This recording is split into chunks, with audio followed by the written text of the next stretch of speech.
L'extrait montre Donald Trump en train de parler de ce qui se passe avec l'affaire de l'Iran. Mais avant d'y venir, avant de passer la vidéo, je voudrais juste vous mettre à jour sur ce qui s'est passé ces dernières 48 à 72 heures. Il y a eu une rencontre entre l'Iran et les États-Unis, en Suisse. 2 médiateurs étaient présents, le gouvernement pakistanais et le gouvernement qatari. Ils étaient là pour faciliter les négociations. Pendant ces discussions, une énorme explosion a eu lieu au Qatar, dans des installations pétrolières. Au tout début, les autorités disaient qu'il n'y avait pas eu de victimes. Mais il semble qu'en réalité, il y ait eu environ 13 personnes touchées ou blessées par l'explosion. Et puis, en parallèle de ce qui se passait en Suisse, une autre réunion a eu lieu.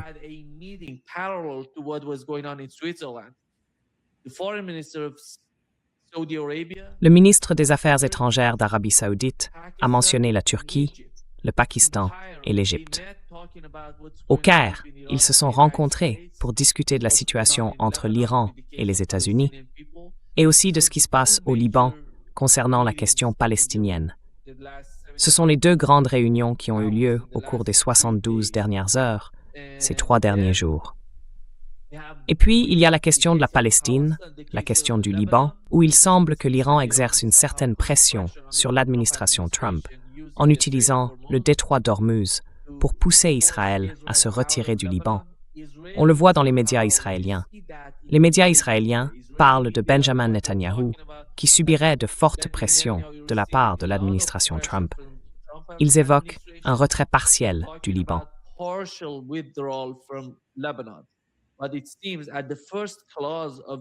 Mais il semble que la première clause du plan en 14 points entre l'Iran et les États-Unis portait sur le retrait total des Israéliens du sud du Liban.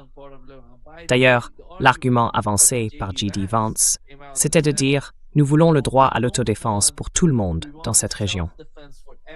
Autrement dit, si les forces se retirent du sud du Liban, alors les Israéliens pourront revenir dans le nord d'Israël. C'est ainsi que l'administration Trump comprend la situation, comme l'a expliqué J.D. Vance. Et voici ce que Donald Trump a déclaré à propos de la situation actuelle.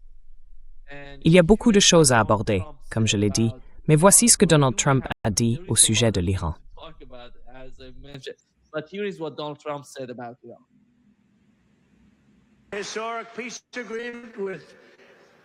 J'ai conclu un accord de paix avec l'Iran pour mettre fin au conflit dans le détroit d'Ormuz. Et d'ailleurs, hier, 19 millions de barils de pétrole ont traversé le détroit d'Ormuz, un endroit magnifique.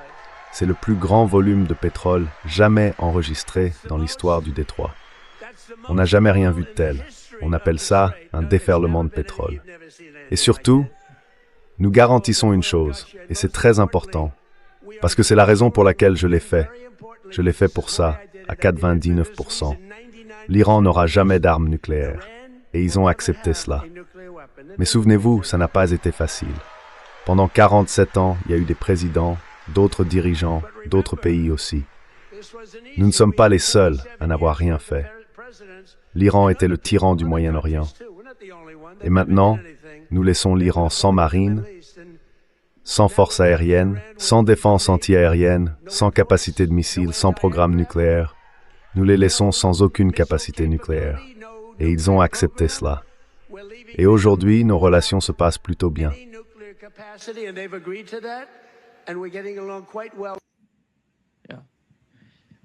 Vas-y, Richard. Comment tu comprends la situation actuelle?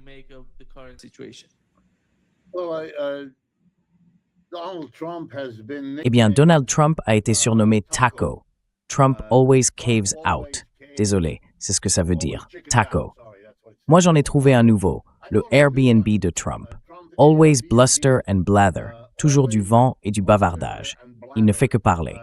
Et pour moi, et je ne pense pas être le seul, loin de là, je crois que la plupart du monde est maintenant habitué à l'entendre annoncer quelque chose qui n'a qu'un rapport purement accidentel avec la réalité. Il dit ce qui, dans sa tête, lui semble utile à dire sur le moment. Que ce soit vrai ou pas, que ce soit cohérent avec ce qu'il a dit la veille ou l'avant-veille, ça ne le dérange pas, ça ne compte même pas. C'est pour ça que ça en devient presque risible. Il dit quelque chose, et aussitôt, son propre secrétaire d'État, ou le vice-président, ou même les représentants de l'Iran, sortent pour corriger le tir.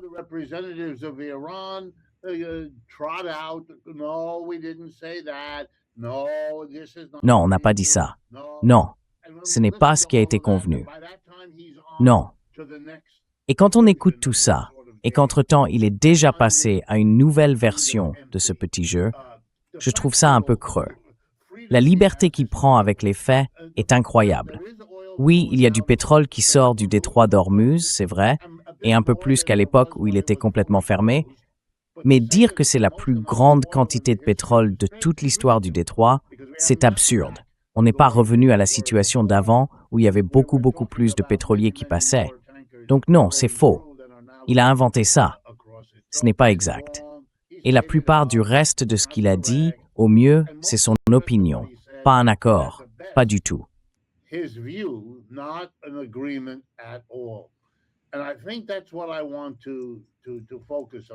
Et je pense que c'est là-dessus que je veux me concentrer. Je ne crois pas que ce soit terminé. Pas du tout.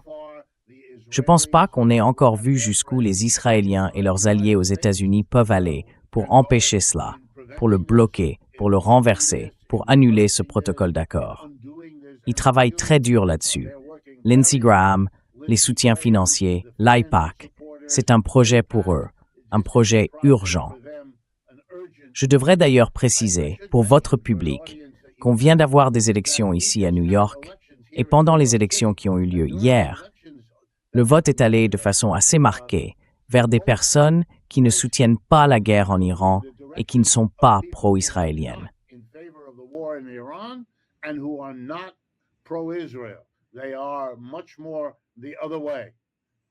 C'est plutôt l'inverse, en fait. Il y a eu pas mal de surprises.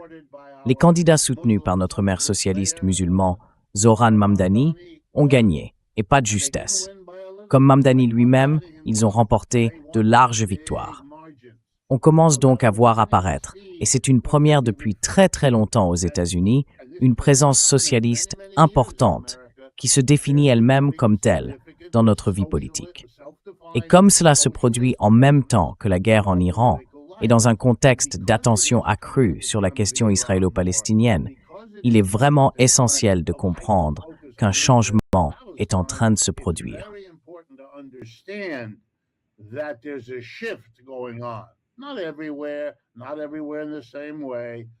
Pas partout, pas de la même façon, mais dans plusieurs circonscriptions où c'était un enjeu, le vote des gens est allé clairement dans le sens d'une critique de Trump, d'une critique de la guerre en Iran, d'une critique d'Israël et de son rôle là-bas.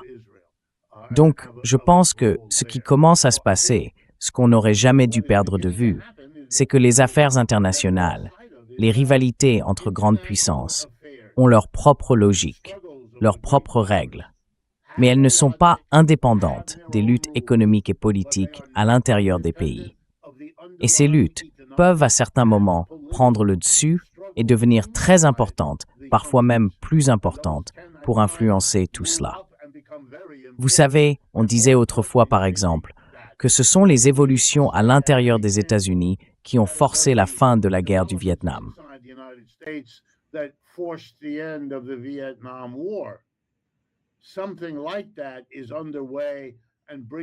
Quelque chose de ce genre est en cours, et cela exerce, je pense, une pression énorme pour mettre fin à la guerre en Iran.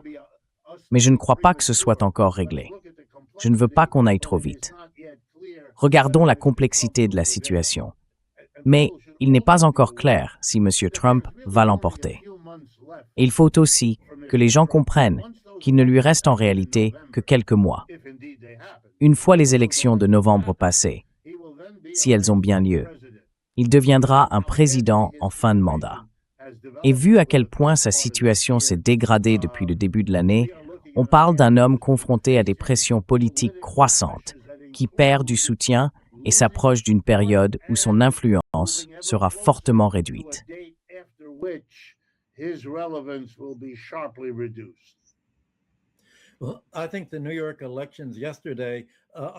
Eh bien, je pense que les élections d'hier à New York montrent une tendance qu'on voit déjà dans tous les sondages d'opinion. La plupart des Américains étaient opposés à la guerre contre l'Iran dès le départ. Et maintenant, la majorité, selon les sondages récents, est très fortement contre cette guerre. Parce que, malgré tout le discours optimiste de Trump, les gens se rendent compte que cette guerre provoque une crise dans le commerce de l'énergie, Randheim, dans celui des engrais, et que tout ça fait grimper les prix du pétrole ici, les prix des engrais, les coûts du transport routier, de l'aviation, et ça perturbe tout. Donc l'opinion publique est contre. Pour revenir à votre première question, comment expliquer ce que dit Trump? Eh bien, il dit ce qu'il pense que les électeurs ont envie d'entendre. Et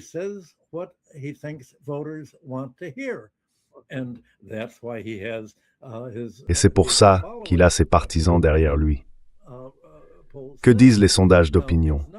Bon, on n'est pas dans un pays démocratique où le président regarde les sondages et se dit « Je vais faire ce que veulent les électeurs ».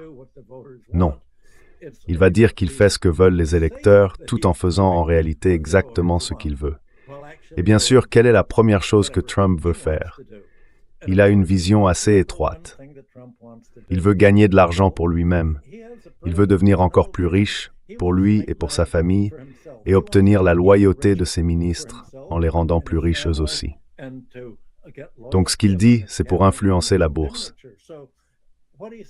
Ce discours optimiste, c'est pour dire « Ne vous inquiétez pas de tout ce qu'on entend dans des émissions comme celle de Nima Al-Korshid, où l'on parle d'une dépression mondiale à venir. »